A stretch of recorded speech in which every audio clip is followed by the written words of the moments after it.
So I'm not an architect or an urban planner. I wasn't even an urbanist until a few years ago. Hell, I didn't even know such a thing existed. When I first moved to Phoenix, I thought urbanism was status quo. I didn't realize there was anything different. Sure, I knew the suburbs existed. I even grew up in one. But there's always a city core to escape to. I found out that wasn't the case here in Phoenix. When I first got here, I didn't have a car. I didn't have a driver's license. I spent a lot of time on my bike, a lot of time walking, and a lot of time taking the bus. In doing so, I got to learn a lot about what made Phoenix work, or more accurately, why it didn't work. But I also got to see Phoenix from a on-the-ground level. I began learning about a few urban oases that we do have in this valley. Groups like Downtown Voices Coalition, Local First Arizona, events like First Friday Art Walks and Downtown Phoenix Public Market, networking opportunities like Radiate Phoenix and Get Your Fix. I also learned that Phoenix has a network of over 200 neighborhood associations, including one that in my very own yard. Slowly, I began to attend in a few of these events, reaching out, meeting for new people. I found myself finding my way through this urban desert. I also, about this time, social media was just taking off. Blogging had reached critical mass. Facebook was gaining steam. Twitter had just been launched. Through these tools, I began meeting people, both in Phoenix and around the world. I began finding blogs on urbanism, on placemaking, on community building. I began finding in Valley here in Phoenix, I began meeting people, attending meetups, connecting and becoming friends with people both online and off. Soon, I stopped feeling sorry for myself and started thinking, how can I make my time here better and how can I make my community a better place? I started with my blog, started collecting some of the knowledge I was finding online, recording some of my observations, discussing some of my opinions, writing a few articles. Soon, I was asked to write for some other blogs, other websites, things like Downtown Phoenix Journal and Fixated. This introduced me to even more people around town, got me invited to more events, got me even more involved in my community. I found out all the cool things that were happening. It also got me introduced to organizing events, and I even was asked to speak at a few of them. However, something was still missing. I wanted to give back in a more tangible way. This is where Jane's Walk comes in. During a few of my research for my blog, I came across an event called Jane's Walk. Jane's Walk's an annual walking tour in honor of Jane Jacobs, an urban advocate and activist and author who championed the needs of local citizens and residents over a centralized top-down approach to planning. Jane passed away in 2006, but her legacy lives on. I had the opportunity to meet Jane a few times before her passing on a couple of her book tours and found her to be a really profound and witty individual.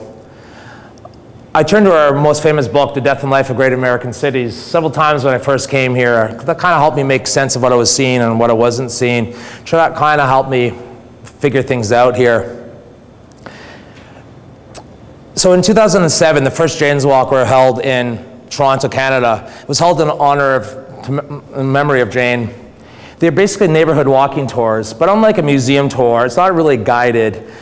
There's more hosts, people like you and me who are passionate about their community, about their neighborhood, agree to host the event, and it's more of a walking conversation. Instead of someone saying, this is what my community is all about, it's more, what do you think? And it gets people involved, not only in their communities, but involved with each other. It's an opportunity to share stories about what's important to you and learn from others about what's important to them, to learn the background, to learn why things are the way they are. It really is a way to build community and start creating connections, not only to your neighborhood, but the people in it. So I held my first walk here in Phoenix in 2009, and I held another one last year. This year, I'm organizing several more throughout the valley. There'll be one in Mesa and Sunny Slope in downtown Phoenix. And in the process, I've learned a few things. I've learned that people like us are really interested in sharing their communities. They're really interested in sharing their stories. They want to get together. They want to connect with one another. It's really hard and sometimes when we're separated by cars and we're busy running around with our families and our jobs. Jane's Walk's a place to get back together as a community. And in sharing this, in these walking conversations, we begin to create stories. These stories create a sense of belonging in us all. No longer are we isolated individuals walking. We're people with a shared understanding and a shared background. This creates as an important element of us creating a sense of place. After the success of Jane's Walk, I was really excited and I wanted to do something else. So I started looking for other opportunities. One I found was Parking Day. Now, Parking Day is held on the third Friday of every September. It's a day where you step up to a parking meter, drop your quarter, or I guess it's quarters now, into a parking meter, and instead of parking your car there, you create a park. Now, it's meant to be a way to stimulate discussion and stimulate awareness of our lack of public space in our cities. It's a way to temporarily transform a piece of asphalt into a vibrant public space, at least until the meters run out. This is an opportunity to engage to meet one another, to engage with your fellow neighbors and passerbyers, and to talk about the importance of public space and to have spaces in public to sit, to be, to relax, and to interact with one another. It's also an important way to stimulate dialogue of how we want our cities to be and what livability really means. But unlike Jane's Walk, which people seem to kind of get intrinsically, I had a lot harder time convincing friends and family to be involved. In fact, it might have been the rogue element of it, but I just couldn't get anyone to bite, even though, rest assured, it is perfectly legal. So I had almost given up. I was gonna just say, you know, maybe this isn't for Phoenix, maybe it's too much too soon.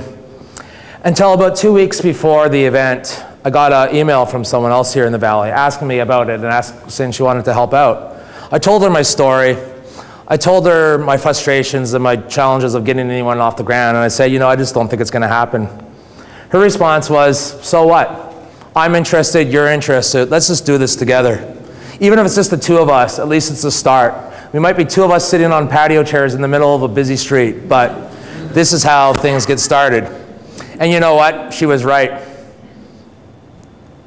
Through Parking Day, even though it hasn't had the public resonance that Jane's Walk might have had, it's been the most personally important event to me. I've met some of the closest friends, my dearest friends through this event, and had some of the closest connections. I'm not sure if it's the act of sitting on the street playing board games or lounging in a chair where an SUV normally parks, but something about this creates a bond that can't be beat. The people I've met have become really close friends and part of my inner circle. Together we've formed an urban tribe in downtown Phoenix. And we've all gone on to hold other events and become very active in our community. What I've learned through this is that kind of two things. One, the old adage, the harder the effort, the greater the reward, is true. And secondly, that one or two people can make a difference. You might not, you know, and create tidal waves that help others and get others involved. So, but after Parking Day and after Jane's Walk, these were great events, but they're only 2 days a year. What was I going to do for the other 360 plus?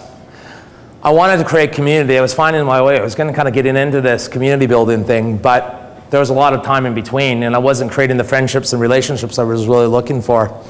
This is when another event, Places, Spaces, and Faces, comes in. Places, Spaces, and Faces is a monthly gathering, a monthly potluck dinner among people in our community. I've learned that it's rare that we get together with people who aren't outside, or it's rare that we get together with people who aren't part of our inner circle of friends and family. It's even rarer to sit down over a home-cooked meal with someone, let alone a complete stranger. Yet this is what happens every month at Places, Spaces, and Faces. We meet at a unique place around downtown or around central Phoenix and gather and share food. Sometimes there's a speaker and an agenda and a topic of discussion, usually related to the space we're in. But other times it's simply an opportunity to get together and share our stories. There's no membership fees, there's no requirements other than you bring a dish to share. It's not a networking event. It's not a networking event. It's not a fundraiser. It's not a place to pick up dates, although all these things have happened. Rather, it's simply an opportunity to get together and share. To share our time, to share our food, to share our stories, to share our passions, but most importantly, to share ourselves. I found through this act of sharing, it brings us closer not only to each other, but to the city or to the places that we are in. This, again, forms more bonds with our community and forms more bonds with our city. For example, all of you here tonight, you've probably driven by Sky Song hundreds of times before and seen the weird sails in the background and thought nothing of it. Maybe it's a milestone for you, but it was nothing much. But after being here tonight, after hearing our stories, after talking with one another, I guarantee you'll never view this place the same way. Instead of being just a building and some ugly sails, it will be a place that you had a meaningful connection. That's the power of building community. So I can't take credit, for organizing PSF. That goes to my friend Taz. But as I said, it's been one of the most important events I've been involved in. So in holding these events, not only have I been able to find my way through the urban desert and begin creating community here, I've learned a few things along the way. I've learned a little bit about sustainability. I've learned a lot about urbanism. But I've learned even more about community. I learned that we all have to be the changes we seek. We have to be the people who instigate the change. I've learned that we can't have good cities. We can't have sustainable neighborhoods. We can't have vibrant places to live, work, and play without a strong sense of community. But most importantly, and in the spirit of TED and while we're all here tonight, I've learned my idea worth sharing. That idea is cities are people. Through these events and other things, we are drawing together and realize that we are the city. We are what makes these places happen and possible. We are why we are all here. Too often, we see ourselves as individuals, and we feel victims of the things that are going around us, instead of being the possibility of change. If we want a truly sustainable urbanism, we each need to become co-creators of the type of cities we seek. We need to take small steps, no matter how small, towards building a vibrant and integrated net community. If we all take this small step, soon the urban oases I mentioned and the ones that are in your lives will begin to expand and multiply. Eventually they'll weave together into a dense urban fabric, and we'll have a truly vibrant city. It requires a mindset change from the prevailing yo-yo ethic, you're on your own, to a more collective wit mindset, we're all in this together. If we do this change, if we view ourselves as a community, if we view ourselves as stewards of not only our city, but of each other, anything is possible. Alas, like all good things, they come to an end. As Bob mentioned, I'll be leaving Phoenix, although not next month, but rather next week. When I let people know I was leaving, several people, including a few of you in this room, told me what a hole I would be leaving here. Well, I'm honored and greatly humbled by this. I'm also a little bit frustrated. Part of my reason for doing what I've been doing, part of my reason for getting involved in the community, is to inspire others to act, inspire others to get involved in their own neighborhoods and communities.